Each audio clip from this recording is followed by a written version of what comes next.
God, I am still broken from last night. Sickener. Losing to Arsenal in a semi-final. I'm not sure there is a worse feeling in domestic football.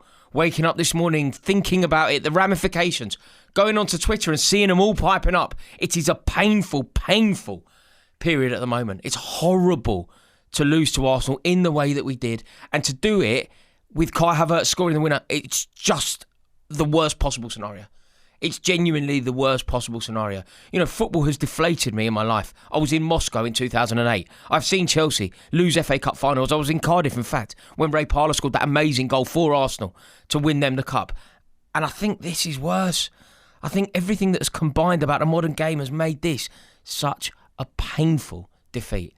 And to see Havertz rounding the keeper, that really was the moment. That was the moment for me where you just think, anything other than this is fight. Like, please foul him.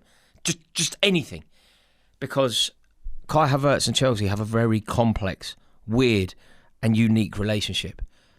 So him scoring the goal, him celebrating in the way that he did, him driving Arsenal to Wembley, him taking hold of that Arsenal team, elevating them, dragging them to the victory. It's music to the ears of Arsenal. It's everything that Arsenal fans would dream would happen. But I can honestly promise you that it is the nightmare scenario for any Chelsea fan. Because to be frank, speaking strictly in a football context, I hate him. I hate Kai Havertz. I hate what he represents. I hate the player that he was at Chelsea. I hate what he's now doing for Arsenal. I hate that he is probably going to win Arsenal a Premier League title. I hate that he is probably Arsenal's best centre-forward. I hate that he is going to raise the tide at the club when they most need it. I hate that he's back from injury at the perfect time. Everything about him winds me up. Arsenal fans loving him the way that they do. Arsenal fans pledging this love, this loyalty to Kai Havertz really winds me up. Arsenal fans adopting this policy of unilateral, partisan love for Kai Havertz, which was a very different relationship to the one that we had with him, really winds me up. Just the fact that they love him winds me up. The fact that they overrate him winds me up. The comments on last night's video about him wound me up. Where's the 85? Havertz pointing to the Arsenal badge after scoring was the cherry on the cake. Winds me up. Matthew AFC 2. Judas knocking you out the cup is priceless. Winds me up. DJ Villa 85. Havertz with the match winner. Ariza Balaga with the clean sheet. Winds me up. And the worst of the lot, the one that is in my brain, it's one of those songs that you simply cannot get out of your head, comes from Matty, come on you Gunners. 60 million down the drain. All provocatively in block capitals. That hugely winds me up. And the song is perhaps the worst thing about it. The song really does wind me up. Shakira didn't deserve this. Shakira didn't create this banger to have it ruined by the Arsenal away ends. Shakira didn't need her words, her tune, to be morphed into something that it didn't deserve to be. It is now nothing other than a misleading lie. It is totally factually incorrect, and it's incredibly annoying. The song implies that he has this commendable goal record. Kai Havertz scores again. He scored 30 goals for him. He scored 30 goals for him. He's played about 100 games, he scored about 30 goals. I mean, that is, what? Eddie Nketiah, Nicholas Bentner, Danny Welbeck. They've all scored more goals for Arsenal than Kai Havertz. About scored again. How can you make scored again as part of it? So Ian Wright scored again. Thierry Henry, you could sing a song about him scoring again. How can you possibly make a song about Kai Havertz scoring again when he barely scores?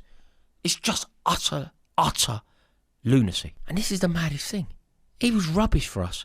I concede that he is a good player for Arsenal. I concede that Mikel Arteta has sprinkled an element of stardust on him to make him something brilliant by some definition.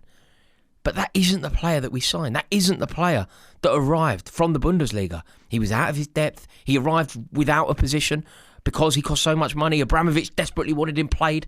Lampard just couldn't really work out what he was supposed to do. And the arrival of Timo Werner and Kai Havertz was a catastrophe for everyone involved at Chelsea. And you then think about what happened against Manchester City in Portugal. In 2021, Kai Havertz became immortal. His name will forever be etched into the fabric of Chelsea Football Club. In terms of our folklore, Kai Havertz has scored one of the top 5 most important goals ever scored in our history. And yet we hate him. And maybe it's because we are principled. We hated him before he scored that goal, and we hated him after. Like, nothing could change the relationship that we had with him because he was genuinely rubbish. Like, a goal like that, a goal of that magnitude, it should offer some sort of détente, but it didn't. He doesn't like us. You know, Kai Havertz hates Chelsea. Kai Havertz has made it perfectly clear that he has no love for Chelsea, no love for his former Chelsea colleagues, no love for the Chelsea fans that once sung his name, no love for anything blue. And it's a mutual feeling.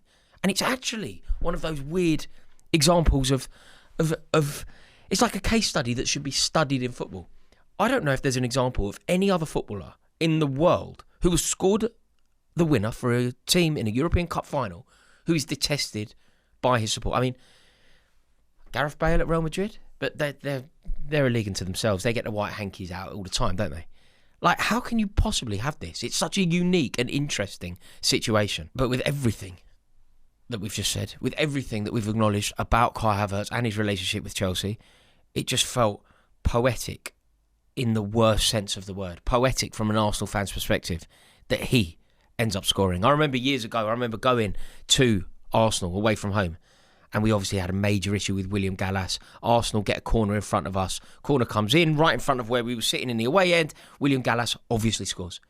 It's almost written in the stars, isn't it? In the way that Cesc Fabregas, when he was playing for us and winning us a league title, scored against them. It was almost always going to happen. It was going to happen that Kai Havertz was going to score. And it was a breathtaking goal, really. Never, ever in doubt. It had echoes of what he did against Man City for us. And the second that he picked the ball up, he was never going to square it to Martinelli. You know, I was desperate for him to do that. In the most petty sense of the word. We were obviously going out of the tournament. I was like, please just square it to Martinelli. Please spare me this pain. But he was never going to do that. And Kai Havertz is taking Arsenal to Wembley. It's a huge goal for him. It's a huge moment for Arsenal. And I believe that Arsenal will now win this competition.